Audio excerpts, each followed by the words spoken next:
এখন এই স্ত্রীদের কি হবে? কারণ দুর্ভোগটা পোহাচ্ছে তারাই। যখন স্বামী দায়িত্ব পালনে ব্যর্থ হয় তখন স্ত্রীদের দায়িত্ব কে নেবে? আর এই মহিলাদের তখন কি হবে? আর এটা কি ঠিক? ভাই, আপনি প্রশ্ন করলেন যে দশরথের 3 জন স্ত্রী ছিল, সবাইকে সমান অধিকার দেয়ায় স্ত্রীরাই কষ্ট পেয়েছিল। তিনি এই কথাটাই বললেন, এটা একটা পরীক্ষা। কোরআন বলছে কষ্টটা একটা পরীক্ষা। যখন ছাত্র ছিলাম, যখন আমি ডাক্তারি পড়ছিলাম, ঘাম ছুটে গিয়েছিল, আমার ঘাম ছুটে গিয়েছিল। বিশ্বাস করেন, যদি আপনি আমাকে 10 লাখ টাকাও দেন, আমি আর এমবিবিএস পরীক্ষা দিতে যাব না। ঘাম ছুটে গিয়েছিল পাশ করতে গিয়ে। তাহলে এই কষ্ট সবই পরীক্ষা, এটা একটা পরীক্ষা। তাহলে আমরা বুঝতে পারছি তার জন্য একটা পরীক্ষা।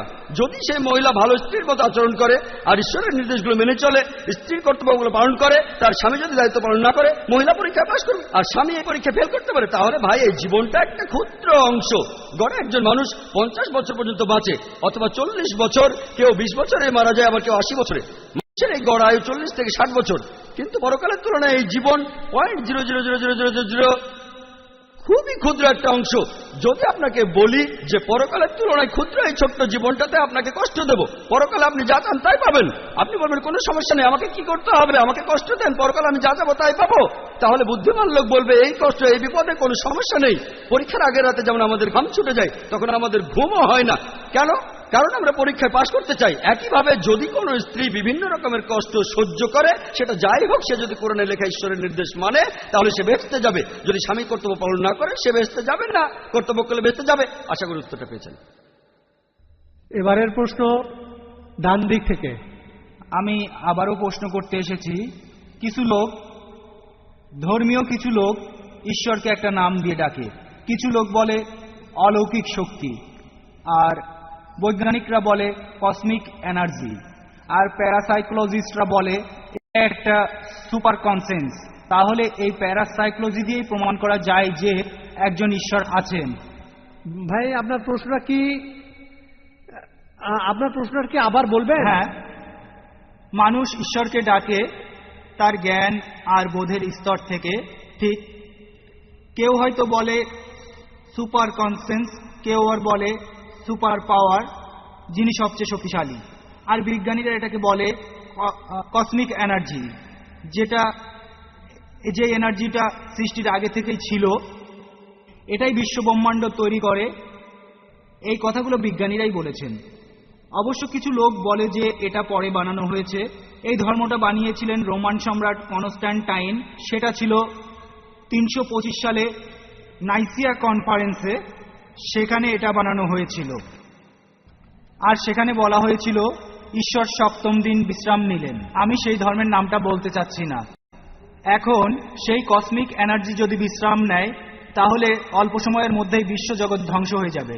আর আমার প্রশ্ন হলো, এই কসমিক এনার্জি সৃষ্টির আগে কি অবস্থায় ছিল, আর মানুষ জাতি ধ্বংস হয়ে গেলে তখন এই কসমিক এনার্জি কি করবে? ভাই, তখন এই পৃথিবীর কি অবস্থা হবে? ধন্যবাদ। ভাই, আপনি প্রশ্ন করলেন, কিছু লোক বলে সুপার কনসেন্স, কেউ বলে সুপার পাওয়ার, কিছু লোক বলে কসমিক এনার্জি। ভাই, আপনি যে নামে ডাকেন সঠিক নাম হতে হবে, ভুল নাম হলে আমরা এটা মানবো না। কিছু লোক সঠিক নামে ডাকে সুপার পাওয়ার, সমস্যা নেই, সুপার বিং, সমস্যা নেই। কিছু সঠিক নাম হতে পারে, কিছু ভুল নামও হতে পারে। একটা নাম আপনি বললেন যে বিজ্ঞানীরা বলেন কসমিক এনার্জি, আর একটা ধর্ম বলে যে ঈশ্বর 7ম দিনে বিশ্রাম নিলেন। আপনি এখানে বাইবেলের কথা বলছেন, বুক অব জেনেসিস 2য় অধ্যায়ের 2য় অনুচ্ছেদ, সৃষ্টিকর্তা বিশ্রাম নিলেন 7ম দিনে। যদি কসমিক এনার্জি বিশ্রাম নেয়, সব ধ্বংস হয়ে যাবে, আমি একমত। তাহলে এই ধর্মগ্রন্থ আমরা মানি না। আর ঈশ্বরকে কসমিক এনার্জি বলে ডাকাটাও আমরা মানি না। ঈশ্বর এই বিশ্বজগতের সব এনার্জির সৃষ্টিকর্তা, তিনি কসমিক এনার্জি নন, তার চেয়েও অনেক বড়। তিনি সবকিছু সৃষ্টি করেছেন আর সবকিছু তার উপর নির্ভরশীল। তাহলে যে ধর্মগ্রন্থে বলা হচ্ছে ঈশ্বর বিশ্রাম নিলেন, আমরা সেটা মানি না। ঈশ্বরের বিশ্রামের প্রয়োজন হয় না। আল্লাহ পবিত্রকরণে বলেছেন, সূরা বাকারার 255 নম্বর আয়াতে উল্লেখ আছে যে আল্লাহর নিদ্রার প্রয়োজন হয় না, তার বিশ্রাম নেওয়ার প্রয়োজন হয় না। তাহলে স্রষ্টার বিশ্রামের প্রয়োজন হয় না, সৃষ্টিকর্তার এই সংজ্ঞাটা আসলে ভুল। সঠিক সংজ্ঞাটা যদি আপনারা কোরআন পড়েন, আল্লাহর বিশ্রামের প্রয়োজন নেই। আর আপনি যে নামেই ডাকুন, সেটা সঠিক নাম হলে কোনো আপত্তি নেই। যদি ভুল নামে ডাকেন, তাহলে আপত্তি আছে। আজকে বিজ্ঞানীরা ঈশ্বরকে বাতিল করছেন না, ঈশ্বরের প্রচলিত ধারণাকে বাতিল করছেন। আশা করি উত্তরটা পেয়েছেন। অমুসলিম ভাই বোনদের অনুরোধ করছি মাইকের সামনে আসতে, যাতে আমরা আপনাদের দেখতে পারি আর প্রশ্ন করার সুযোগ দিতে পারি। আমার নাম কালিল সুলিমান। আর ডক্টর জাকির নায়েক বললেন যে শেষ নবী হলেন নবী মোহাম্মদ। আর আমার বন্ধুরা আমাকে বলেছে যে যীশু খ্রিস্ট আবার আসবেন। এই কথাটা কি সত্যি? ভাই, আপনি প্রশ্ন করলেন যে মোহাম্মদ সাল্লাল্লাহু আলাইহি সাল্লাম হলেন শেষ নবী, শেষ রাসূল, কিন্তু তার বন্ধু যীশু খ্রিস্ট আবার পৃথিবীতে আসবেন। এই কথাটা বাইবেলও বলা আছে, যীশু খ্রিস্ট আবার পৃথিবীতে আসবেন। কোরআনের বেশ কিছু আয়াতে এই কথা বলা হয়েছে, যেমন সূরা মাইদার 116 নম্বর আয়াতে বলা হয়েছে।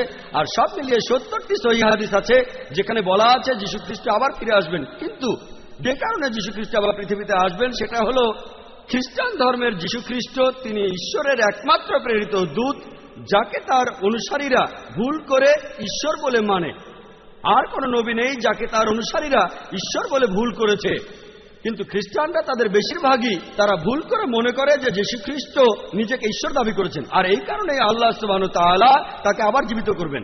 আর এ সম্পর্কে পবিত্র কোরআনের সূরা মাইদার 116 নম্বর আয়াতে উল্লেখ করা হয়েছে, সেই দিন আপনি সাক্ষী হবেন, হে আল্লাহ সুবহানাহু ওয়া তাআলা, আমি তাদের উপাসনা করতে বলিনি, আমি বলেছি আব্দুল্লাহ, আল্লাহকে মানো, রব্বি ওয়া রাব্বুকুম, আমার প্রভু তোমাদের প্রভু। তাই দ্বিতীয়বার পৃথিবীতে এসে যীশু সাক্ষ্য দেবেন যে আমি আমাকে উপাসনা করতে বলিনি, আমি তোমাদের বলেছি এক ঈশ্বরের উপাসনা করতে। তাহলে দ্বিতীয়বার যীশু নতুন কোনো আইন আনবেন না, তিনি আসবেন হযরত মুহাম্মদ সাল্লাল্লাহু আলাইহি সাল্লামের উম্মত হিসেবে।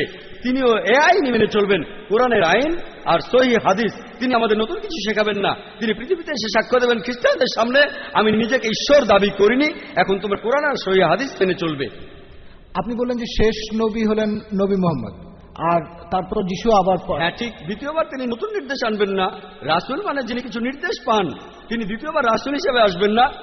তিনি খ্রিস্টানদের সামনে সাক্ষ্য দিতে আসবেন, আমি নিজেকে ঈশ্বর দাবি করিনি। তিনি নতুন নির্দেশ পাবেন না। আগে তিনি নির্দেশ পেয়েছিলেন ইঞ্জিলে, সেটা 2000 বছর আগের কথা, যেটা বিকৃত হয়ে গেছে। তারপর মুহাম্মদ সাল্লাল্লাহু আলাইহি ওয়াসাল্লাম আসলেন। তাই যখন যীশু খ্রিস্ট এই পৃথিবীতে আবার ফিরে আসবেন, তিনি কোরআনের এই নির্দেশই মেনে চলবেন আর মুহাম্মদ সাল্লাল্লাহু আলাইহি ওয়াসাল্লামের উম্মত হবেন। তাহলে রাসূল হিসেবে, ঈশ্বরের দূত হিসেবে সর্বশেষ হলেন নবী মুহাম্মদ সাল্লাল্লাহু আলাইহি ওয়াসাল্লাম। আশা করি উত্তরটা পেয়েছেন। Thank you. এবারের প্রশ্ন মহিলাদের মধ্য থেকে। সালাম আলাইকুম, আমার নাম শাহিদা, একজন সফটওয়্যার ইঞ্জিনিয়ার। আমি আমার বিয়ের সময় মুসলমান হয়েছি। আমার প্রশ্ন একটাই, সেটা মানবতা নিয়ে, বিষয়টা মানবতার শান্তি নিয়ে। আমার প্রশ্নটা হলো, ইসলাম ধর্ম বা কোরআনের কোথাও অঙ্গ প্রত্যঙ্গ দান করার কোনো অনুমতি দেয়া আছে কিনা? যদি অনুমতি না দেয়া থাকে তাহলে কেন সেটা করা হয়েছে, এ সম্পর্কে কিছু বলবেন? বোন, আপনি প্রশ্ন করলেন কোরআনে কোথাও উল্লেখ আছে কিনা যে অঙ্গ প্রত্যঙ্গ দান করা যাবে কিনা। পবিত্র কোরআন বা সহিহ হাদিসে কোথাও অঙ্গ প্রত্যঙ্গ দান করার ব্যাপারে কিছু উল্লেখ নেই। তবে মুসলিম পণ্ডিতরা একসঙ্গে বসে অনেকগুলো কনফারেন্স করেছেন মক্কায়, রিয়াদে, মালয়েশিয়ায়, আর বিশেষজ্ঞরা একমত হয়েছেন যে অঙ্গ প্রত্যঙ্গ দান করা বা সংযোজনের অনুমতি আছে যদি 3টি শর্ত পূরণ করা হয়। 1 নম্বর, যে অঙ্গ দান করছে তার যেন কোনো বড় ক্ষতি না হয়। আমি হার্ট দিতে পারবো না, আমার হার্ট দান করলে আমি মারা যাব। ডাক্তাররা বলেন আমার 2টো কিডনি আছে, সেখানে একটাই যথেষ্ট। ধরুন আমার মার 2টো কিডনি নষ্ট, তাকে একটা কিডনি দিতে পারি, তাহলে তিনিও বাঁচবেন, আমিও বেঁচে থাকবো। তাহলে 1 নম্বর পয়েন্ট, যে অঙ্গ দান করবে তার জন্য বড় কোনো ক্ষতি না হয়। 2 নম্বর পয়েন্ট, যার শরীরে অঙ্গ সংযোজন হবে তার জন্য এটা খুবই উপকারী হবে। 3 নম্বর পয়েন্ট, কোন রকম টাকা পয়সার জন্য অঙ্গ দান করা যাবে না, কেউ কিডনি বেচতে পারবেন না। এই 3টা শর্ত পূরণ হলে বিশেষজ্ঞরা বলেন এই নিয়মে অঙ্গ প্রত্যঙ্গ দান করা যাবে, অঙ্গ সংযোজনের অনুমতি আছে। আশা করি উত্তরটা পেয়েছেন। প্লিজ প্রশ্নটা করুন। হ্যাঁ, আমার নাম অমরেশ। আমার একটা প্রশ্ন আছে। আপনার মতে ঈশ্বর কেন আমাদের সৃষ্টি করেছেন? ঈশ্বর কি আমাদের এই পৃথিবীতে পরীক্ষার জন্য পাঠিয়েছেন, যাতে করে তিনি বিচার করতে পারেন বেহেশতে যাব না দোজখে? ভাই, আপনি প্রশ্ন করলেন ঈশ্বর আমাদের বানালেন কেন। আমি একটা লেকচার দিয়েছিলাম সৃষ্টির উদ্দেশ্য নিয়ে, প্রায় 1 ঘন্টা ধরে। ঈশ্বর আমাদের তৈরি করেছেন, তার একটা কারণ হলো পরীক্ষা, পরকালের জন্য।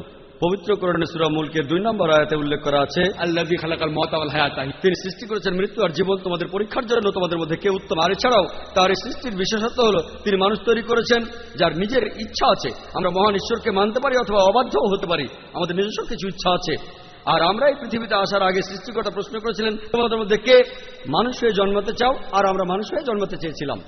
আপনি আর আমি পৃথিবীতে জন্মানোর আগে আমরাই মানুষ হতে চেয়েছিলাম, আর সেজন্য সর্বশক্তিমান ঈশ্বর আমাদের কিছু ইচ্ছা শক্তি দিয়েছেন। এখন এই ইচ্ছা শক্তির কারণে আমরা ঈশ্বরকে মানতে পারি, আবার অবাধ্যও হতে পারি। ঈশ্বরকে মানলে বেহেশতে যাও, আর অবাধ্য হলে যেতে পারবো না। তাহলে এই জীবনটা পরকালের জন্য পরীক্ষা। অন্যান্য জীবজন্তু, ফেরেশতা, এদের ইচ্ছা শক্তি নেই, তারা সবসময় আল্লাহ সুবহানাহু ওয়া তাআলাকে মেনে চলে। তাই আমরা পরীক্ষা দিতে চেয়েছি, আমরা পরীক্ষা দিচ্ছি, এখন পরীক্ষা দিচ্ছি। এই পরীক্ষার উপর ভিত্তি করে আমরা আমাদের পুরস্কার বা শাস্তি পাবো। পবিত্র কোরআনের সূরা জারিয়াতে 56 নম্বর আয়াতে উল্লেখ আছে, আল্লাহ বলছেন, ওমা খালাকতুল জিন্না ওয়াল ইনসা ইল্লা লিয়াবুদুন। আমি সৃষ্টি করেছি জিন ও মানুষকে শুধু আমার ইবাদত করার জন্য। তাহলে আমাদের সৃষ্টি করার একটা কারণ হলো উপাসনা, আর পরকালের জন্য পরীক্ষা। আমরা ইবাদত না করলেও আল্লাহ সুবহানাহু ওয়া তাআলার কিছু যাবে আসবে না। তার ইবাদত করেন বা না করেন, তারপরও তিনি মহান। এতে তার কোনো উপকার হবে না, কোনো ক্ষতিও হবে না। আমরা সবাই পরীক্ষা দিচ্ছি, আমাদের ভালোর জন্য চেয়েছিলাম। যেমন আমি মেডিকেলে পরীক্ষায় পাশ করতে চেয়েছিলাম, আমি চেয়েছিলাম, তখন আমাদের টিচার আমাদের পরীক্ষা নিলেন, আমি সেই পরীক্ষায় পাশ করলাম। একইভাবে ভাই আমরাই চেয়েছিলাম, আমরা এখন পরীক্ষা দিচ্ছি। আর বিস্তারিত জানার জন্য আমার ভিডিও ক্যাসেট দেখুন, এই সৃষ্টির উদ্দেশ্য। হ্যাঁ ভাই, আপনার প্রশ্নটা করতে পারেন। রেসপেক্টেড স্যার, আমি 4টা প্রশ্ন করব। প্রথমটা হলো, এটা ভাই দয়া ধর্মগ্রন্থে করে আপনার নামটা বলুন এবং একটা প্রশ্ন করুন। সিজিল। আমরা এটা দেখি যে সব ধর্মগ্রন্থেই কিছু না কিছু অবিশ্বাস্য গল্প থাকে। যেমন ধরেন, কোরআনে আছে যে আবাবিল পাখিরা যুদ্ধক্ষেত্রে শত্রুদের উপরে পাথর ফেলছে, আর এই সব গল্প, এই গল্পগুলো বিশ্বাস করা বেশ শক্ত। এটা আমার প্রথম প্রশ্ন।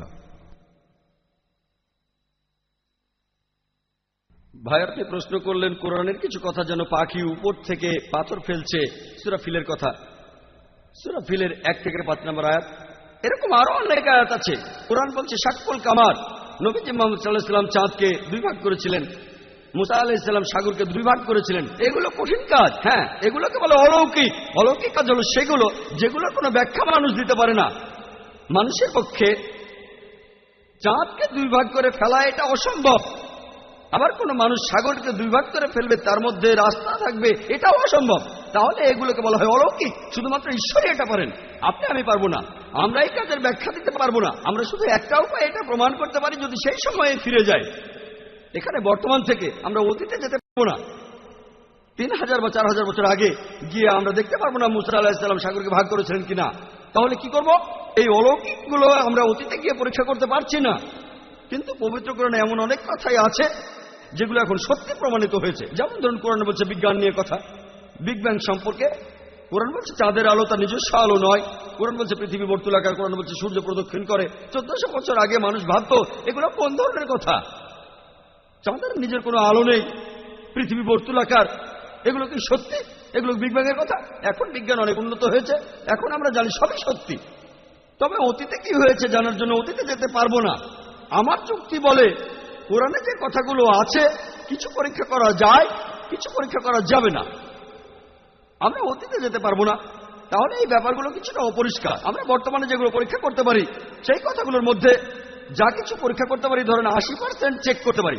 আমার যুক্তি বলে 80% কোরআনে যে কথাগুলো আছে পরীক্ষা করতে পারি, সেগুলো একেবারে 100% সঠিক। যেগুলো আমরা চেক করতে পারি তার মধ্যে 1%ও ভুল নেই। যদি বলেন এমন ঘটনা ঘটেনি, শুধু অতীতে গেলেই সেটা প্রমাণ করতে পারবেন। যদি কোরআন বলে মুসা নবী সমুদ্রকে 2 ভাগ করেছিলেন, এটা ভুল, সেটা প্রমাণ করতে পারবেন না, সঠিকও প্রমাণ করতে পারবেন না। অতীতে যেতে পারবেন না। আমরা 3-4 হাজার বছর আগে ফিরে যেতে পারি না। তাহলে যদি যুক্তি দিয়ে বলতে পারি এই ব্যাপারটা সত্যি হতে পারে, নাও হতে পারে, সত্যি হতে পারে, নাও হতে পারে। পাখিগুলো হয় পাথর ফেলেছে, না হয় ফেলেনি, ঠিক? আমরা বলতে পারি ব্যাপারটা পরিষ্কার না। যদি পারমাণবিক বোমার কথা বলতেন 1000 বছর আগে, তারা কি বিশ্বাস করত? বিশ্বাস করত? তারা বলতো পাগলের প্রলাপ, ঠিক না ভুল? কিন্তু এখন তো আমরা বিশ্বাস করি, কারণ বিজ্ঞান উন্নত হয়েছে। এখন দেখি পারমাণবিক বোমা, আণবিক বোমা। তাহলে পাখিরা পাথর ফেলছে, এটা সমস্যা কোথায়? এটা খুব সোজা। পারমাণবিক বোমা আরো কঠিন। তাহলে বুঝতে পারছেন আমরা অতীতে যেতে পারবো না। আমার যুক্তি বলে যেগুলো আজকে পরীক্ষা করতে পারি, কোরআনের যে বিষয়গুলো ভালোভাবে দেখতে পারি, সেগুলোর মধ্যে পুরো 100% সত্যি বলে প্রমাণিত হয়েছে। 20% আমরা পরীক্ষা করতে পারবো না, কারণ অতীতে যেতে পারবো না, ভবিষ্যতে যেতে পারি না। বেহেশত আর দোজখের অস্তিত্ব বৈজ্ঞানিকভাবে প্রমাণ করতে পারবো না। হয়তো বলবেন যে ভাই জাকির, আপনি একজন ডাক্তার, কিভাবে বেহেশত দোজখ বিশ্বাস করেন? আমি বলি এটা 20% অস্বচ্ছ অংশের কথা। আমার যুক্তি বলে যখন 80% কোরআনে যতখানি আমরা চেক করতে পারি এগুলো 100% সত্যি বলে প্রমাণিত হয়েছে। সেখানে 0.1%ও ভুল নেই। আমার যুক্তি বলে এই 20%ও ইনশাআল্লাহ আল্লাহ চাইলে সেটাও সত্যি প্রমাণিত হবে। হয়তো ভবিষ্যতে বিজ্ঞান উন্নত হবে, 20 বছর 50 বছর পরে আমরা পরকালের জীবন সম্পর্কে জানতে পারবো, আমরা বেহেশতের জগৎ সম্পর্কে জানতে পারবো। আমার যুক্তি বলে, এটা যুক্তিপূর্ণ বিশ্বাস যে কোরআনের 0.00001%ও ভুল প্রমাণিত হয়নি, 80% একেবারে পুরোটাই সত্যি। তাই আমার যুক্তি বলে যে ইনশাআল্লাহ বাকি 20% যেটা চেক করা যাচ্ছে না, অতীতে ফিরে গিয়ে বা ভবিষ্যতে গিয়ে ইনশাআল্লাহ সেগুলো সত্যি হবে। আশা করি উত্তরটা পেয়েছেন। মাল্টিমিডিয়া পিসি এলিফ্যান্ট রোডের কাটাবন মসজিদ কমপ্লেক্সে অবস্থিত কম্পিউটার বিক্রয়ের একটি অনন্য প্রতিষ্ঠান মাল্টিমিডিয়া পিসি। এখানে কম্পিউটারের যাবতীয় অ্যাক্সেসরিজ পাওয়া যায় এবং কম খরচে অভিজ্ঞ ইঞ্জিনিয়ার দ্বারা কম্পিউটার, প্রিন্টার, মনিটর সার্ভিসিং করা হয়। এছাড়াও দেশি বিদেশি 2000-এরও অধিক ইসলামী সিডি, ভিসিডি থেকে আপনার পছন্দের কপিটি সংগ্রহ করুন। মাল্টিমিডিয়া পিসি কম্পিউটার ও ইসলামী সিডি, ভিসিডি বিক্রয়ের একটি অনন্য প্রতিষ্ঠান।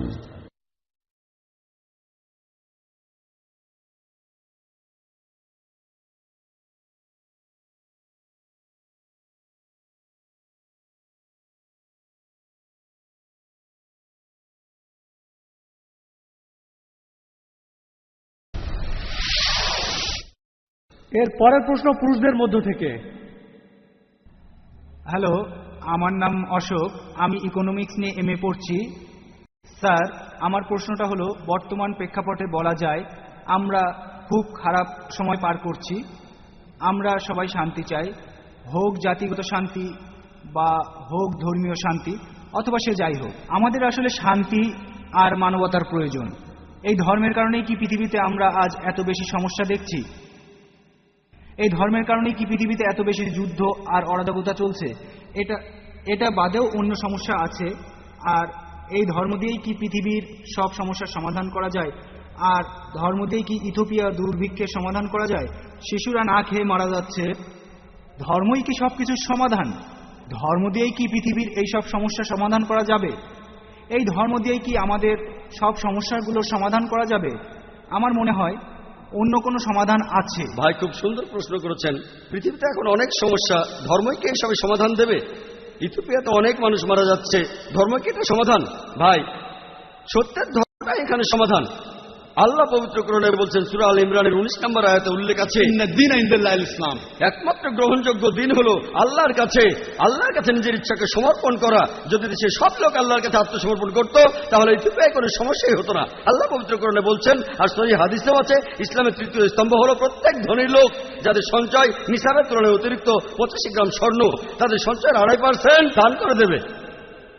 যদি সব লোক দান করত, দারিদ্র্য বলে পৃথিবীতে কিছুই থাকতো না। ইথিওপিয়াতে অবশ্যই পুরো পৃথিবীতে একটা মানুষও না খেয়ে মারা যেত না। আপনি কি জানেন পৃথিবীর সবচেয়ে 3 জন ধনী লোক, সবচেয়ে ধনী 3 জন, তাদের সম্পদের পরিমাণ 48টা গরিব দেশের জাতীয় আয়ের সমান। সবচেয়ে ধনী 3 জন, যদি এই 3 জন যাকাত দেয়, মানুষের অনেক সমস্যার সমাধান হয়ে যাবে। সমস্যা হচ্ছে প্রত্যেকটা মানুষ যদি ইসলাম ধর্ম পালন করত, আল্লাহর কাছে নিজের ইচ্ছাকে সমর্পণ করত। আপনি একটা সমস্যার কথা বললেন, যে সমস্যার কথাই বলেন না কেন, আলহামদুলিল্লাহ পবিত্র কোরআনে সেই সমস্যার সমাধান দেওয়া আছে। সত্যের ধর্ম পালন করুন, সত্যিকারের শান্তি পাবেন। এবারের প্রশ্ন মহিলাদের মধ্য থেকে, অমুসলিম বোন। আসসালামু আলাইকুম। যদি একজন মুসলমান কোনো অমুসলিমের বাসায় থাকে, সে যদি তখন নামাজ আদায় করতে চায়, সেই অমুসলিমের বাসায় কি নামাজ পড়া যাবে? সেখানে নামাজ পড়ার নিয়মটা কি? আর মুসলমানরা মন্দির থেকে প্রসাদ নিতে পারবে কিনা সেটা বলবেন কি? বোন, আপনি দুটো প্রশ্ন করেছেন। প্রথমটা হলো, কোনো অমুসলিমের ঘরে একজন মুসলিম নামাজ পড়তে পারবে কিনা। যদি সেই ঘরে কোনো সমস্যা না থাকে, যদি আপনার সামনে কোনো মূর্তি না থাকে, যদি আপনার নামাজ পড়ার জায়গাটা পরিষ্কার থাকে, আপনি তাহলে নামাজ পড়তে পারেন। আমাদের প্রিয় নবী মুহাম্মদ সাল্লাল্লাহু আলাইহি ওয়াসাল্লাম বলেছেন, এটা আছে সহিহ বুখারীতে 1ম খণ্ড বুক অফ সালাত, যে পুরো পৃথিবী একটা মসজিদ বিশ্বাসীদের জন্য। যদি জায়গাটা পরিষ্কার থাকে আর ইসলামের কোনো নিয়ম ভাঙা না হয়, আপনি নামাজ পড়তে পারেন। এবারে প্রসাদের ব্যাপারে বলি। প্রসাদ হলো খাবার, যেটা পুজোর সময় হিন্দু ধর্মের লোকেরা উৎসর্গ করে তাদের দেবতাদের নামে।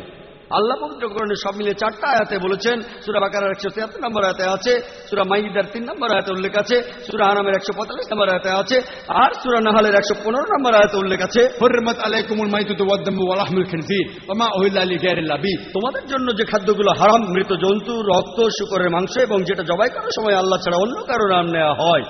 তাহলে প্রসাদ খাওয়াটা হারাম, প্রসাদ খাওয়ার অনুমতি নেই ইসলামে। তবে অনেক মুসলমান আছেন যারা কষ্ট দিতে চান না, তাদের অমুসলিম বন্ধুদের কষ্ট দিতে চান না তাই তারা কি করেন, কিছু মুসলমান বিসমিল্লাহ বলে খেয়ে ফেলেন, পরের দিন বিসমিল্লাহ বলে মদ খাবেন, বিসমিল্লাহ বলে শুকর খাবেন। যে খাবারে আল্লাহ ছাড়া অন্য দেবতার নাম নেওয়া হয়েছে সেটা ইসলামে হারাম। আপনি কি করবেন, আমার ভিডিও ক্যাসেট দেখতে পারেন, দাওয়া অর ডিস্ট্রাকশন, সেখানে দেখবেন কিভাবে অমুসলিমদের বোঝাবেন প্রসাদ খাওয়ার ব্যাপারে, আর কিভাবে তাদের ধর্মগ্রন্থ দিয়েই তাদেরকে বোঝাতে পারবেন। আশা করি উত্তরটা পেয়েছেন। এবারের প্রশ্ন পুরুষদের মধ্য থেকে। আমি একটা বিষয় পরিষ্কার করতে চাই, সবকিছু কি আল্লাহর পরীক্ষা? সবকিছুই কি আল্লাহর পরীক্ষা? ভাই, আপনি প্রশ্ন করেছেন সবকিছু আল্লাহর পরীক্ষা কিনা। আমাদের জীবনটাই পরীক্ষা। মাঝে মধ্যে আমরা নিজেরাই নিজেদের জন্য সমস্যা তৈরি করি, আমরা নিজেরাই নিজেদের সমস্যা তৈরি করি। এই জীবনটা আসলে পরকালের জন্য একটা পরীক্ষা। তাহলে তো ব্যাপারটা দাঁড়াচ্ছে কেউ বেহেশতে যেতে পারবে না, কারণ মানুষ মাত্রই ভুল করে। ভাই, আপনি বললেন যে কেউ তাহলে বেহেশতে যেতে পারবে না, কারণ মানুষ মাত্রই ভুল করে। আমি একমত, মানুষ ভুল করে, প্রত্যেক মানুষই ভুল করে। আর এজন্যই নবীজি বলেছেন আল্লাহ সুবহানাহু ওয়া তাআলার করুণা আর দয়া ছাড়া কোনো লোক বেহেশতে যেতে পারবে না। আমার লেকচারে সে কথা বলেছি যে আমরা ভুল করি, কিন্তু আল্লাহ সেটা মাফ করে দিচ্ছেন। তিনি গাফুর, তিনি রাহিম, তিনি করুণাময়, তিনি পরোপকারী, তিনি এই লোকদের মাফ করে দেন। তবে তিনি কিছু নিয়ম কানুন মেনে চলেন। আর আল্লাহ তিনি এমন কিছু বলেন না যে তুমি দেখতে ভালো তাই মাফ করে দিলাম, তুমি দেখতে খারাপ তাই মাফ করলাম না। আল্লাহ মানুষের জন্য আইন কানুনগুলো বলেছেন কোরআনে। তাই শুধু আল্লাহর করুণা পেলেই আপনি বেহেশতে যেতে পারবেন। যদি আল্লাহ আপনার সমস্যাগুলো খুঁটিয়ে খুঁটিয়ে ধরেন আর পয়েন্ট বিয়োগ করেন, সেই সাথে সবগুলো ভালো কাজের পয়েন্ট যোগ করেন, তাহলে কোনো মানুষ বেহেশতে যেতে পারবে না, এমনকি নবীজিও না। নবীজি কথা বলেছেন, এটা নবীজির হাদিস। পবিত্র কোরআন বলছে আল্লাহ আপনার ভালো কাজগুলোকে 10 দিয়ে গুণ করবেন আর খারাপ কাজগুলোকে 1 দিয়ে। আর আল্লাহ এরকমই করুণাময়, তিনি মানুষকে ক্ষমা করে দেন। তবে একটা অন্যায় তিনি ক্ষমা করবেন না। পবিত্র কোরআনে সূরা নিসার 48 নম্বর আয়াতে উল্লেখ আছে এবং সূরা নিসার 116 নম্বর আয়াতে উল্লেখ আছে যে অন্যায়টা তিনি কখনোই ক্ষমা করবেন না, সেটা হলো শিরক, আল্লাহ ছাড়া অন্য কারো উপাসনা করা। অন্য কোনো অন্যায় হয়তো তিনি ক্ষমা করতে পারেন, আল্লাহকে ছাড়া অন্য কোনো দেবতার উপাসনা করা, এটা হলো সবচেয়ে বড় অন্যায়। আশা করি উত্তরটা পেয়েছেন। আপনি কি আরো কিছু বলতে চান ভাই? হ্যাঁ, এখন ধরি একজন লোক, সে তার সব কাজ ভালোভাবে করলো, কিন্তু সেই লোক তার 3 জন স্ত্রীকে সমানভাবে দেখলো না। সেই লোক কি তখন বেহেশতে যাবে? ভাই, আপনি প্রশ্ন করলেন যে যদি, আমি আপনার প্রশ্নটা বুঝেছি, যদি কোনো লোকের 3 জন স্ত্রী থাকে আর সে সমান বিচার করতে না পারে, সে কি বেহেশতে যাবে? হ্যাঁ যাবে। কেন যেতে পারবে না? কারণ আমাদের পক্ষে পুরোপুরি নিষ্পাপ হওয়াটা খুবই কঠিন। আপনি তো বললেন সব মানুষই ভুল করে, অনেক মানুষই ভুল করে। আপনার মনেও কোনো খারাপ চিন্তা আসতে পারে, এটাও তো ভুল। তাই আপনি যদি ভুল করেন সেজন্য ক্ষমা চাইবেন। যে লোক তার স্ত্রীদের সঙ্গে সুবিচার করতে পারে না, সে যদি ক্ষমা প্রার্থনা করে আল্লাহ ক্ষমা করতে পারেন, তাকে বেহেশতে নিতে পারেন। হতে পারে সে অনেক ভালো কাজ করেছে, তাই আল্লাহ তাকে ক্ষমা করতে পারেন। এই সব নির্ভর করছে আল্লাহ সুবহানাহু ওয়া তাআলার উপর। তিনি বিচার করবেন। একজন লোক তার স্ত্রীদের প্রতি সমান বিচার করবে, তবে যদি করতে না পারে সে বেহেশতে যেতেও পারে, নাও যেতে পারে। তার পুরো জীবনের সবগুলো কাজ বিচার করে আল্লাহ সবকিছু ঠিক করবেন। সে বেহেশতে যেতেও পারে, নাও যেতে পারে। সে ক্ষমা প্রার্থনা করলে আল্লাহ তাকে ক্ষমা করতে পারেন। আশা করি উত্তরটা পেয়েছেন। হ্যাঁ ভাই, আপনি। স্যার, ইসলাম ধর্মে বিনোদনের কোন কোন বিষয়গুলোকে অনুমতি দেয়া হয়েছে? মিউজিক সম্পর্কে ইসলাম কি বলে? আর সুফিজম সম্পর্কে কি কিছু বলবেন? এটা কি ইসলামের কাঠামোর মধ্যে পড়ে নাকি পড়ে না? ভাই, আপনি হালাল বিনোদনের কথা বলছেন। বিনোদনটা আসলে আপনার দৃষ্টিভঙ্গির উপর। আপনার জন্য যেটা বিনোদন আমার জন্য নাও হতে পারে। যেমন এই অনুষ্ঠানের লোকজন বিনোদন পাচ্ছে, অনেক কিছু তারা শিখতে পারছে, এটা হালাল। তাহলে হালাল বিনোদন হলো সেই বিনোদন যেটা কোরআন আর সুন্নাহর বিপক্ষে যাবে না। কোরআন আর সহিহ হাদিসে যেগুলোকে হারাম বলা হয়েছে সেগুলো মেনে চললে বাকি সব বিনোদনই হালাল। মিউজিক সম্পর্কে নবী মুহাম্মদ সাল্লাল্লাহু আলাইহি ওয়াসাল্লামের একটা হাদিস বলছে যে ডাব বাজানো ছাড়া অন্য নিষিদ্ধ, শুধুমাত্র ডাব, একপাশে খোলা ড্রাম। এটা বাদে অন্য মিউজিকের অনুমতি নেই, কারণ এই মিউজিক আপনাকে আল্লাহর পথ থেকে দূরে নিয়ে যাবে। যেহেতু এটা আপনাকে আল্লাহর পথ থেকে দূরে নিয়ে যাবে, তাই এটা নিষিদ্ধ। আপনার তৃতীয় প্রশ্ন ছিল ইসলাম ধর্মে সুফিইজম। সুফি একটা আরবি শব্দ যেটা এসেছে সুফ থেকে। এই মতবাদটাও আসলে পথভ্রষ্ট। আগের উত্তরগুলোতে আমি বলেছি আমাদের কোরআন এবং সুন্নাহ মানা উচিত। তাই আপনি যদি এমন কিছু মানেন যেটা কোরআন এবং সুন্নাহে উল্লেখ করা নাই, সেটা আসলে পথভ্রষ্ট। এর বেশিরভাগই পথভ্রষ্ট। আপনারা সুফিজমের যেসব মতবাদগুলো দেখেন, এর বেশিরভাগই পথভ্রষ্ট। এই মতবাদটা পবিত্র কোরআন আর সুন্নাহ মেনে চলে না। কোন বিশেষজ্ঞ যদি এখানে কিছু বলেন, সেটা কোরআন আর সুন্নাহর সাথে মেলাবেন, অন্য কোনো উৎস নেই। সঠিক উৎস হলো কোরআন আর সহিহ হাদিস। কোরআনের অনুবাদগুলোর মধ্যে আপনার মতে সবচেয়ে শুদ্ধ অনুবাদ কোনটা, এ ব্যাপারে বলবেন? সবচেয়ে খাঁটি ইংরেজি অনুবাদ। ভাই, আল্লাহ এখানে আরবিতে বলেছেন 100% কোনো ভুল ছাড়া। সবগুলো অনুবাদই করছে মানুষ, আর সেখানে ভুল থাকবেই। তাই পবিত্র কোরআনের কোনো নির্ভুল অনুবাদ নেই। হ্যাঁ, তবে যে অনুবাদগুলো পাওয়া যায়, আমার মতে ভালো অনুবাদটা সেগুলোর মধ্যে একটা হলো সহিহ ইন্টারন্যাশনাল। আমি ইংরেজি অনুবাদের কথা বলছি, অন্য ভাষার ব্যাপারে আপনাকে খুঁজে দেখতে হবে। আমার মতে কোরআনের একটা ভালো ইংরেজি অনুবাদ হলো সহিহ ইন্টারন্যাশনাল, যেটা ইংরেজিতে অনুবাদ করেছেন 3 জন মহিলা। তারা সবাই আসলে আমেরিকান, পশ্চিমা সভ্যতার মানুষ। তারা সবাই মুসলমান হয়েছিলেন। সহিহ ইন্টারন্যাশনাল আগে একজন ভাইকে একটা কপি দিয়েছিলাম, আর আপনি চাইলেও দেবো ইনশাআল্লাহ। লেকচার শেষে ভাই আশরাফের সাথে যোগাযোগ করুন, তিনি আপনাকে একটা কপি দেবেন, আর আপনি সেটা পড়ে দেখুন। আশা করি উত্তরটা পেয়েছেন। জি, ধন্যবাদ। আপনাকেও ধন্যবাদ। এখানে একজন অমুসলিম ভাইকে দেখা যাচ্ছে। হ্যাঁ ভাই, আপনার নাম আর পেশাটা দয়া করে বলবেন? আমি শশাঙ্ক শেখর, এসেছি রাঁচি থেকে। আমি এখানে সত্যভামা কলেজে ইঞ্জিনিয়ারিং পড়ছি।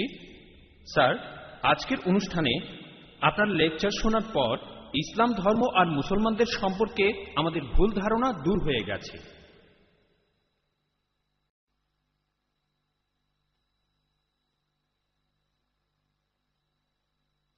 স্যার, আমি জম্মু আর কাশ্মীরে গিয়েছি, সেখানকার ভীতিকর অবস্থা দেখেছি। মানুষ সেখানে কষ্টে আছে মুসলমানদের সেই তথাকথিত জিহাদের কারণে। স্যার, আমার প্রশ্নটা হলো, ইসলাম কি এইসব কাজের অনুমতি দেয়? যদি না দেয়, তাহলে এই জিহাদ শব্দটার অর্থ আসলে কি? কারণ পবিত্র কোরআনেই সূরা আরাফের 56 নম্বর আয়াতে বলা হয়েছে, তোমরা বিপর্যয় ঘটিও না। অথবা সূরা শুরার 40 নম্বর আয়াতে বলা হয়েছে যে প্রতিশোধ নেয়ার চাইতে ক্ষমা করা উত্তম। অথবা সূরা মাইদার 32 নম্বর আয়াতে বলা হয়েছে যে যদি কেউ কাউকে হত্যা করে, সে মানব জাতিকেই হত্যা করল। স্যার, একই বিষয় নিয়ে আমার আরও প্রশ্ন আছে। সেটা হলো, ইসলাম ধর্মে কোন জিনিসটাকে আমরা বেশি গুরুত্ব দেব, ধর্ম বা মাযহাব, নাকি আমাদের দেশ, মাদারল্যান্ড, মাতৃভূমি বা কওম? অনেক ধন্যবাদ। ভাই, আপনি খুব সুন্দর একটা প্রশ্ন করেছেন। প্রথম প্রশ্নটা হচ্ছে ইসলাম ধর্মে জিহাদ নিয়ে। প্রশ্ন করলেন যে কেন মানুষ যুদ্ধ করছে, কাশ্মীরে যা হচ্ছে জিহাদ, এটাকে ইসলাম কি অনুমতি দেয়? জিহাদ শব্দের অর্থ কি?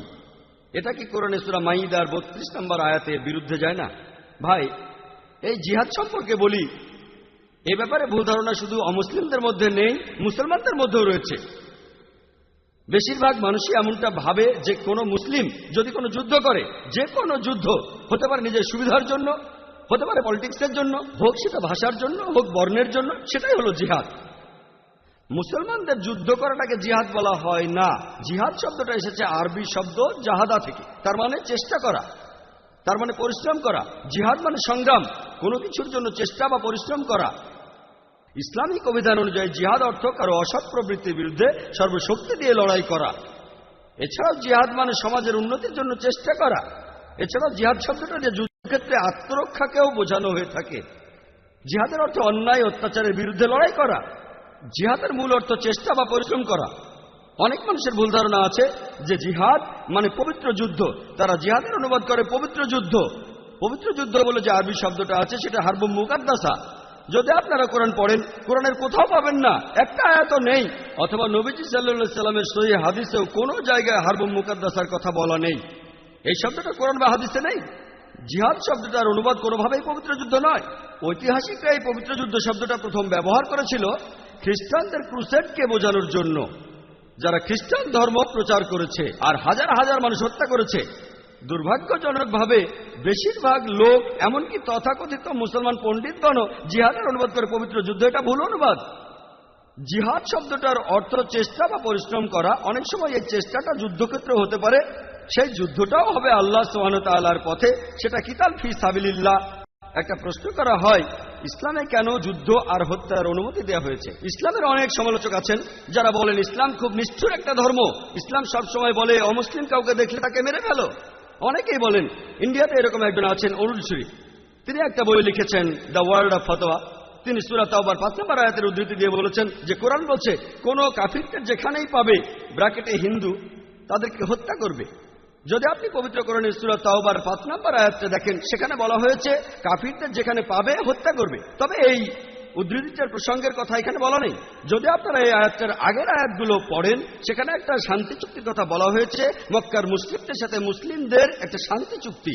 পবিত্র কোরআনের সূরা তাওবার প্রথম 4টা আয়াতে মক্কার মুশরিকদের সাথে মুসলমানদের একটা শান্তি চুক্তির কথা বলা হয়েছে, আর মক্কার মুশরিকরা এই শান্তি চুক্তিটা ইচ্ছা করেই ভেঙেছিল।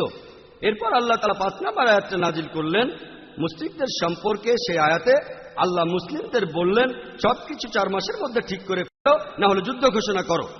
আর যুদ্ধক্ষেত্রে আল্লাহ বলেছেন যখন শত্রুরা তোমাকে আক্রমণ করতে আসবে, তুমি শত্রুদের হত্যা করবে। এই আয়াতটা যুদ্ধক্ষেত্রের কথা বলছে, যখন শত্রুরা তোমাকে মারতে আসবে ভয় না পেয়ে লড়াই করো। আজকের দিনে একজন আর্মি জেনারেল তার দলের সৈন্যদের মনোবল চাঙ্গা করার জন্য সেই জেনারেল বলবেন যে যখন শত্রুরা আসবে তাদের মেরে ফেলো। আর অরুণ সুরি 5 নম্বর আয়াতটা বলার পরে চলে গেছেন 7 নম্বর আয়াতে, কারণ 6 নম্বর আয়াতে উত্তরটা আছে।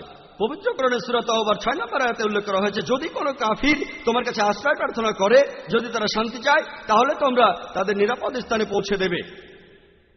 শত্রু যদি আশ্রয় প্রার্থনা করে, তাদের নিরাপদ স্থানে পৌঁছে দাও। আজকের দিনের সবচেয়ে ভালো আর্মি জেনারেল খুব বেশি হলে তার সৈন্যদের বলবেন যে শত্রুদের চলে যেতে দাও। এখানে আল্লাহ বলছেন তাদের শুধু ছেড়ে দিও না, তাদের কোনো নিরাপদ স্থানে পৌঁছে দাও।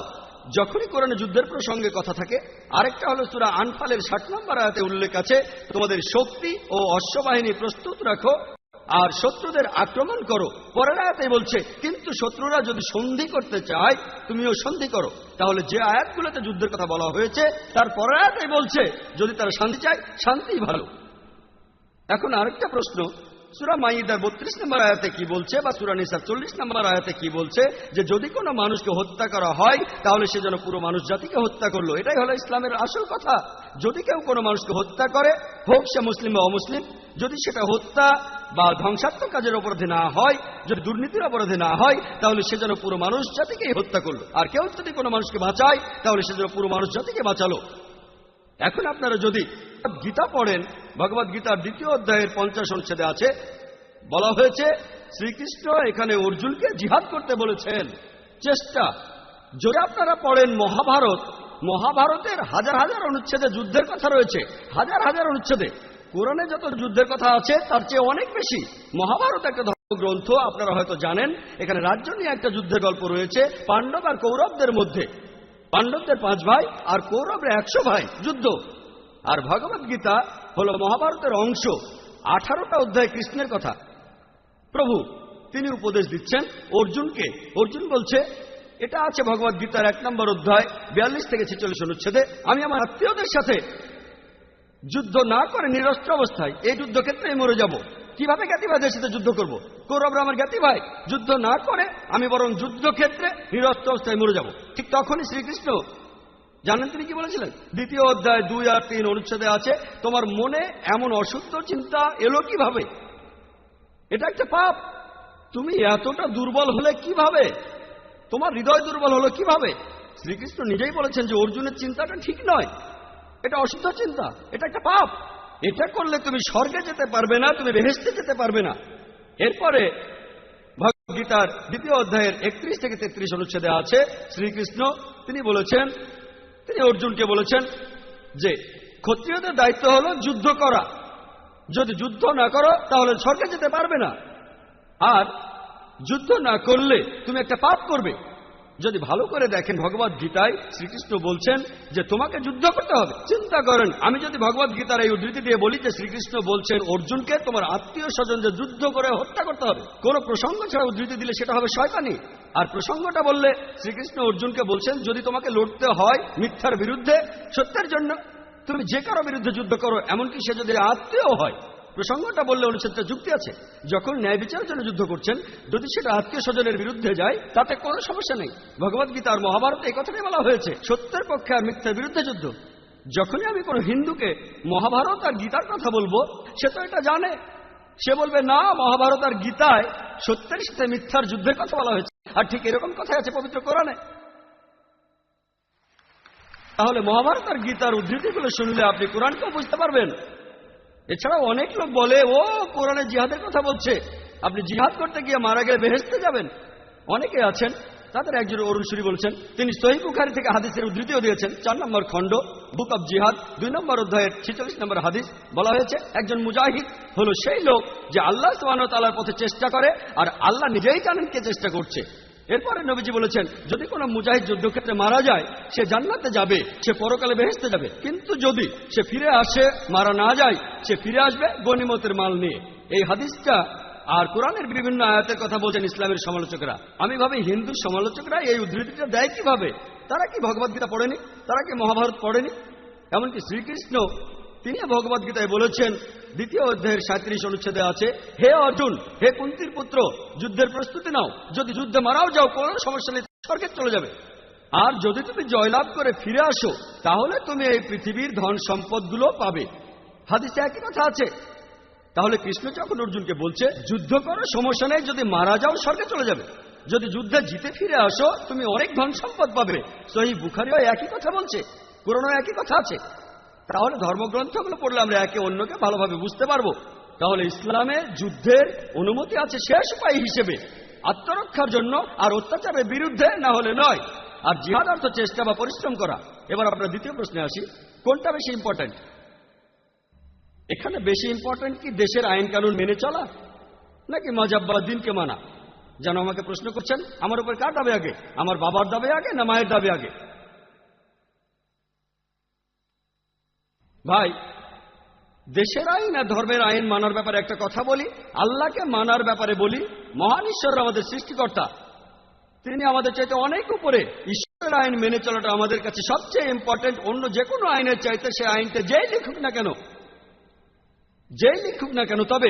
তবে আমি একজন ইন্ডিয়ান, আমি জানি যে ইন্ডিয়ার সংবিধানে এমন কোনো আইন নেই যেটা ইন্ডিয়ার কোনো মুসলমানকে তার ধর্ম পালন করতে বাধা দেয়। কোনো বাধা নেই। সত্যি বলতে ইন্ডিয়া এমন একটি দেশ যার সংবিধানে লেখা আছে যে ইন্ডিয়ার নাগরিক, তাদের জন্য এটা জন্মগত অধিকার যে তারা তাদের ধর্ম পালন করতে পারবে। আমিও সে কাজই করছি। ইন্ডিয়ায় এমন একটা আইনও নেই যেটা আমাকে আমার ফরজ পালনে বাধা দেয় আর আমাকে দিয়ে হারাম কাজ করাতে বাধ্য করে। এমন কোনো আইন নেই। আমি 5 ওয়াক্ত নামাজ পড়তে চাইলে পড়বো, না পড়তে চাইলে পড়বো না। ইন্ডিয়ার সংবিধানে এমন একটা আইনও নেই যেটা আমাকে ভালো মুসলিম হতে বাধা দেয়। আমি এখানে আমার কথা বলতে পারি, আমি একজন ভালো মুসলিম আলহামদুলিল্লাহ, আর একজন ভালো ইন্ডিয়ানও। আর সংজ্ঞা অনুযায়ী, ভৌগোলিক সংজ্ঞা অনুযায়ী একজন ইন্ডিয়ানকে ভৌগোলিকভাবে বলা হয় হিন্দু। হিন্দু যদি হয় ভৌগোলিক সংজ্ঞা, আমি ইন্ডিয়ার একজন হিন্দু এবং ইসলাম ধর্ম পালন করি।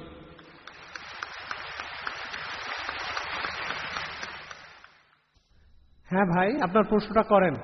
গুড ইভিনিং, আমার নাম শ্রীরাম, আমি একজন হিন্দু। ইসলাম ধর্ম পালন না করে আমি যদি হিন্দুইজম পালন করি বা খ্রিস্টান ধর্ম পালন করি, তাহলে কি আমার বেহেশতে যাওয়া কঠিন হবে? ভাই, আপনি খুব সুন্দর প্রশ্ন করেছেন যে ইসলাম ধর্ম পালন না করে হিন্দু বা খ্রিস্টান ধর্ম পালন করলে তখন আপনি বেহেশতে যেতে পারবেন নাকি পারবেন না। ভাই, আমি আগেও বলেছি যে পবিত্র কোরআনে সূরা আল ইমরানের 19 নম্বর আয়াতে উল্লেখ আছে, ইন্নাদ-দীনা ইনদাল্লাহিল ইসলাম। আল্লাহর কাছে গ্রহণযোগ্য দিন হলো নিজের ইচ্ছাকে আল্লাহর কাছে সমর্পণ করা। যদি খ্রিস্টান শব্দটার কথা বলেন, পুরো বাইবেলে কোথাও খ্রিস্টান শব্দটা নেই। হিন্দু শব্দটা যেমন হিন্দু ধর্মগ্রন্থে নেই, তেমনি খ্রিস্টান শব্দটাও কোথাও নেই। বাইবেলের কোথাও শব্দটা নেই। খ্রিস্টান শব্দটা প্রথম ব্যবহার করা হয়েছে অ্যাক্টসে। যারা সেই সময় যীশু খ্রিস্টের নির্দেশ মেনে চলত তাদের এই নামে ডাকা শুরু করে। অ্যান্টিওকের লোকেরা বুক অব অ্যাক্টসে সেটা দেখবেন খ্রিস্টান শব্দটা বাইবেলের কোথাও নেই। তাহলে যীশু খ্রিস্ট সে সময়ে আসলে প্রচার করেছিলেন ইসলাম। এই জন্য তিনি পৃথিবীতে আরেকবার এসে সাক্ষ্য দেবেন খ্রিস্টান ধর্ম বলে কিছু নেই। ইব্রাহিম আলাইহিস সালাম পবিত্র কোরআনে সূরা আল ইমরানের 67 নম্বর আয়াতে উল্লেখ আছে তিনি ইহুদি বা খ্রিস্টান ছিলেন না, তিনি ছিলেন মুসলমান। ইব্রাহিম আলাইহিস সালাম, মুসা আলাইহিস সালাম ইসলাম প্রচার করেছেন, আর ইসলাম ইসলাম মানে এই নয় যে আমার মুসলমান নাম থাকতে হবে, আমাকে সৌদি আরবে থাকতে হবে, আমার নাম থাকতে হবে জাকির বা আব্দুল। ইসলাম মানে আল্লাহর কাছে নিজেকে সমর্পণ করা, আল্লাহর কাছে নিজের ইচ্ছাকে সমর্পণ করলে আপনি মুসলমান। যীশু খ্রিস্ট নিজের মুখেই বলেছেন, এটা আছে গসপেল অফ জনে 5 নম্বর অধ্যায় 30 অনুচ্ছেদে, আমি নিজের থেকে কিছুই করতে পারি না, আমি এখানে শুধু বিচার করি, আমার বিচার ঠিক, কারণ আমি নিজের ইচ্ছাকে দেখি না, ঈশ্বরের ইচ্ছাকে দেখি। যে লোক বলে আমি নিজের ইচ্ছাকে না দেখে ঈশ্বরের ইচ্ছাকে দেখি, সে তো আসলে মুসলমান। তাহলে যীশু খ্রিস্ট ছিলেন মুসলমান, তিনি ইসলাম প্রচার করেছেন। আমি ইসলাম আর খ্রিস্টানের সাদৃশ্য নিয়েও লেকচার দিয়েছি। আমি সেখানে দেখিয়েছি যে খ্রিস্টান ধর্ম বলছে একজন ঈশ্বরের কথা, ট্রিনিটিতে বিশ্বাস করো না, মহান ঈশ্বরের প্রতিকৃতি তৈরি করো না, ঈশ্বর কখনো জন্ম নেননি, এসব কিছুই বাইবেলে আছে। বাইবেল থেকেই আমি দেখিয়েছি নামাজ পড়ার নিয়ম, বাইবেল থেকেই দেখিয়েছি জাকাতের কথা, হজের কথা, মদ খেতে নিষেধ করা, ভদ্রতা দেখানো, বাইবেলে আছে। তাহলে যীশু বা ঈসা আলাইহিস সালাম তিনি খ্রিস্টান ধর্মের প্রচার করতে আসেননি, তিনি ইসলাম প্রচার করতে এখানে এসেছিলেন। আর পুরো পৃথিবীর মানুষের জন্য সৃষ্টিকর্তা একজনই, তিনি আমাদের একটাই ধর্ম দিয়েছেন, অন্য ধর্ম দেননি। অন্যান্য সব ধর্মগ্রন্থকে আসলে মানুষ বিকৃত করে ফেলেছে। যেমন এই ভাই বললেন সুফিজম, এমনকি এটাও ইসলামের একটা মতভ্রষ্ট রূপ। ইসলাম ধর্ম পালনের জন্য কি মানতে হবে?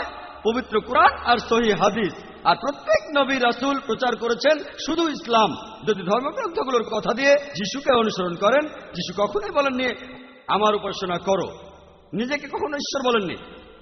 সত্যি বলতে গোটা বাইবেলে পরিষ্কারভাবে এমন কোনো কথা নেই যেখানে যীশু খ্রিস্ট নিজেকে ঈশ্বর বলে দাবি করেছেন অথবা উপাসনা করতে বলেছেন। কিন্তু খ্রিস্টানরা বলে বেহেশতে যেতে পারবেন না যদি বিশ্বাস না করেন যীশু আমাদের পাপের জন্য মারা গিয়েছেন, তিনি ছিলেন ঈশ্বর। গোটা বাইবেলে একেবারে পরিষ্কারভাবে একটা কথাও নেই যেখানে যীশু খ্রিস্ট নিজেকে ঈশ্বর বলে দাবি করেছেন অথবা উপাসনা করতে বলেছেন।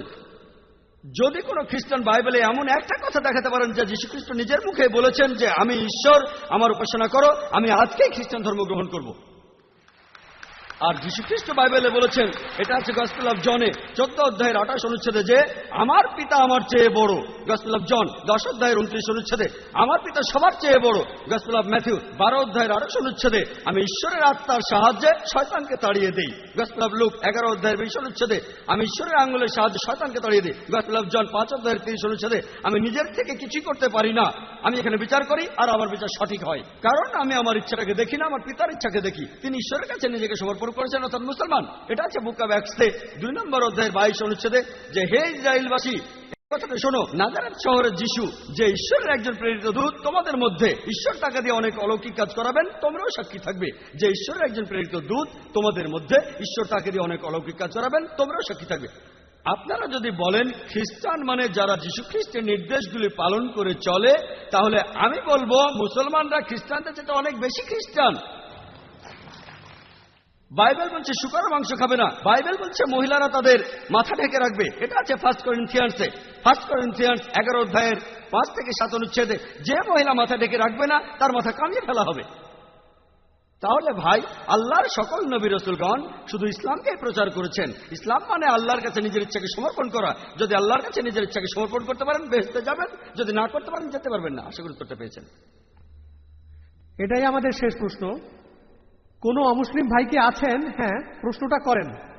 রেসপেক্টেড স্যার, আমার প্রশ্নটা হলো, দয়া করে আপনি কি একটু মাইকের কাছে আসবেন যাতে আপনার প্রশ্নটা শুনতে পারি? আমি আপনার কাছে জানতে চাচ্ছি যে কোরআনে বেহেশত সম্পর্কে কি বলা আছে। ভাই, আপনি কোরআনে বেহেশতের বর্ণনাটা জানতে চাচ্ছেন, আমি এখানে সংক্ষেপে বলছি। এটা একটা জায়গা যার নাম জান্নাহ। এই জান্নাহ শব্দটা আরবি থেকে বাংলায় অনুবাদ করলে হয় বাগান। জায়গাটা চিরস্থায়ী সুখের। এখানে বলা হয়েছে আপনার পায়ের নিচে নদী বয়ে যাবে, মধুর নদী থাকবে, দুধের নদী থাকবে, ফলমূলের কথা আছে, ডালিম, পেয়ারা ইত্যাদি। এই জায়গাটা আসলে পরকালের জন্য একটা পুরস্কার। হ্যাঁ স্যার, একটা কথা স্যার। হ্যাঁ, আপনি বেহেশতের বর্ণনা শুনতে চাইলেন? হ্যাঁ স্যার, আমরা সেখানে কোন অবস্থায় থাকবো, সাধারণ মানুষের মতো নাকি অন্য কোনো অবস্থা? হ্যাঁ, আপনি জানতে চাইলেন যে। আরেকটা কথা স্যার, এখানে যদি বেহেশত খুঁজে না পান তাহলে অন্য কোথাও বেহেশত খুঁজে পাবেন না। আপনি বললেন সেখানে আপনি কেমন থাকবেন, কিভাবে থাকবেন? আগের মতোই।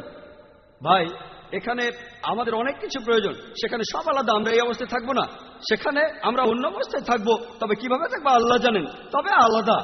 মাথায় শয়তানি চিন্তা আসবে না যদি আপনি বেহেশতে যান। না না, আমি আমাদের শরীরের কথা বলছি না, আমি জানতে চাচ্ছি আমাদের আত্মার কথা। আমাদের আত্মার তখন কি হবে, সেটা কেমন থাকবে? আপনি বেহেশতে গেলে দেখতে পাবেন ইনশাআল্লাহ।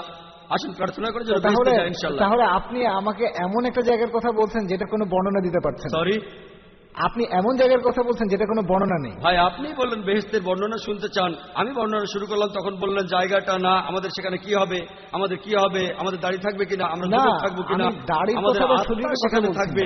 আমি বলছি আত্মার কথা, মনের কথা। আত্মা কিভাবে থাকবে? আল্লাহ পবিত্র কোরআনে বলছেন সূরা আল ইমরানের 185 নম্বর আয়াতে উল্লেখ আছে, কুল্লু নাফসিন যায়কাতুল মাউত, প্রত্যেক আত্মায় মৃত্যুবরণ করবে, প্রত্যেক আত্মায় সেখানে থাকবে, তবে শরীরটা সেখানে থাকবে না। আমাদের আত্মা সেখানে উপস্থিত থাকবে, কিন্তু সেটা কোন অবস্থায় থাকবে?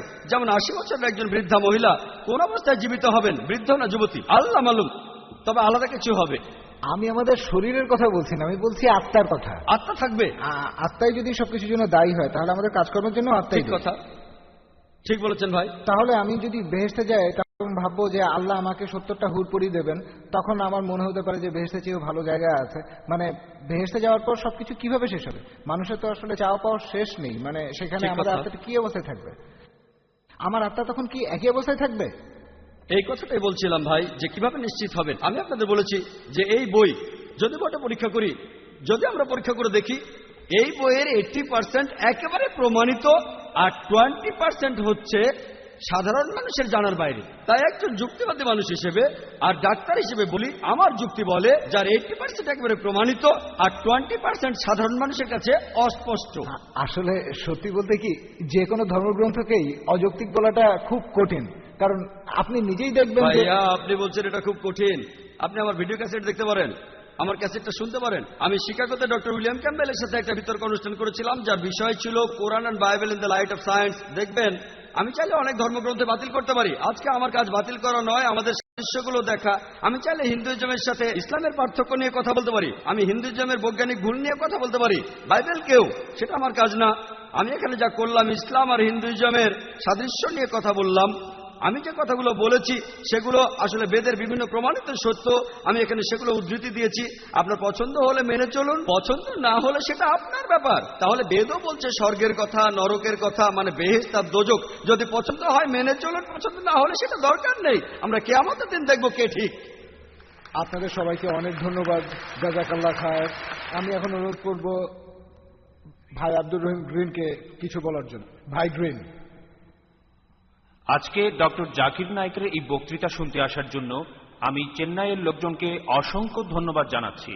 আমরা অনেক কিছুই শিখলাম, আলহামদুলিল্লাহ। আশা করি আমরা আজ যা শিখলাম সেগুলো কাজেও করে দেখাবো, আর ইনশাআল্লাহ মানুষ ইসলাম সম্পর্কে আরও জানতে পারবে। আজকের এই অনুষ্ঠানের সাথে জড়িত সবাইকে আমার আন্তরিক অভিনন্দন জানাচ্ছি। আলহামদুলিল্লাহি রাব্বিল আলামিন। আল্লাহুম্মা সাল্লি আলা মুহাম্মাদিন ওয়া আলা আলিহি ওয়া আসহাবিহি আজমাইন।